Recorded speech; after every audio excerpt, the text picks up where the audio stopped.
એક સરસ મજાનો પ્રસંગ સાંભળવો છે. તો થોડી વાર ખાલી તમારી કિંમતી 2 કે 5 મિનિટ મને આપો એટલે તમને સરસ મજાનો પ્રસંગ સંભળાવું છું. ધ્યાનથી સાંભળજો. એક ગામ હતું, એની અંદર એક પતિ પત્ની હતા અને એને એક લાડક્યો દીકરો હતો. એકનો એક દીકરો હતો, લાડક્યો હતો. એમની બધી જીદ પૂરી કરતા હતા. દીકરાને ખબર પડી કે બાજુના ગામમાં મેળો ભરાયો છે એટલે પપ્પાને વાત કરી. પપ્પાએ કીધું, બેટા થોડી જાવ, થોડા દિવસ પછી જશું. એ કે નહીં પપ્પા, મારે આજે જ જવું છે મેળામાં. દીકરાની બધી જીદ એના માતા પિતા પૂરી કરતા હતા.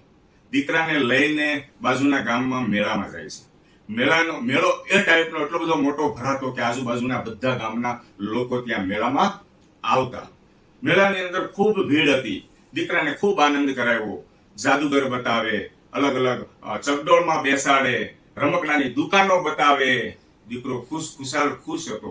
અને પતિ પત્ની મેળાની અંદર ખરીદીમાં એમનું ધ્યાન હતું. ત્યારે આંગળીએથી ક્યારે દીકરો છૂટો પડી ગયો ખબર ન પડી. દીકરો રડતો મમ્મી મમ્મી મમ્મી કરતો આગળ મેળામાં આગળ જતો રહ્યો. અને આ બાજુ જ્યારે એની માતાને ખબર પડે છે કે મારો દીકરો, ત્યારે એને 440 વોલ્ટનો ઝટકો લાગે છે કે મારો દીકરો ક્યાં ગયો. અને મેળામાં જોરથી બૂમો પાડીને રડવા મળે છે કે મારો દીકરો. અને પેલી સાઈડ એની માતા, પેલી સાઈડ એનો દીકરો રડે છે અને કહે છે કે મારી મમ્મી પાસે જાવું. અને આ બાજુ એની માતા રડે છે બૂમો પાડીને. કારણ કે એક માં છે ને, અને બાજુમાં એમના પતિ હતા, એને કીધું કે તું થોડીક ધીરજ રાખ, તું થોડીક શાંતિ રાખ, આપણે આપણા દીકરાને મેળામાંથી ગોતી લેશું, તું થોડોક મને સમય આપ. પણ પત્ની એકની બે નથી થતી.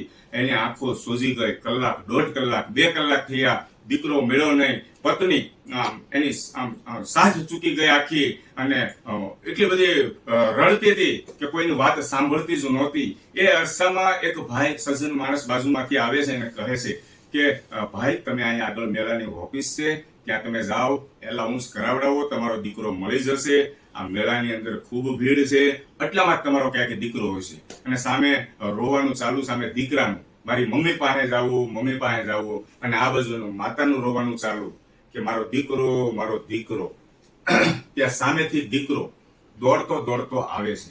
અને એની માતાને ખબર પડે છે કે મારો દીકરો મળી ગયો, સામેથી આવે છે, બૂમ પાડે છે. ત્યારે માતા એટલી બધી હેતથી એની પાસે જાય છે, ગળે મળી જાય છે, એટલો બધો વહાલ કરે છે અને ખુશ થઈ જાય છે.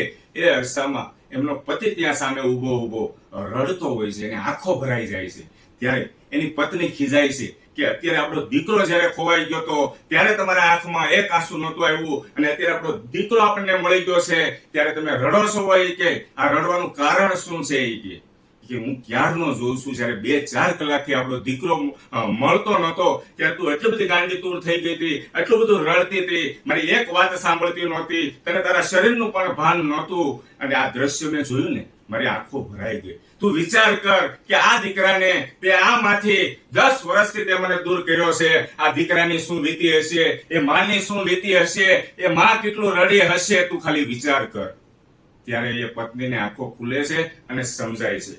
આ વાત પરથી બોધપાઠ લેવાનો છે કે જ્યારે એક માને દીકરા પ્રત્યે જેટલો હેત હોય છે, જ્યારે એને પોતાના સાસુમાં અને પોતાના પતિને જ્યારે એને એનાથી દૂર કરે છે, અલગ કરે છે, ત્યારે એને ખરેખર સમજવું જોઈએ એ પણ એક માનો દીકરો છે. બોલો જય શ્રી કૃષ્ણ.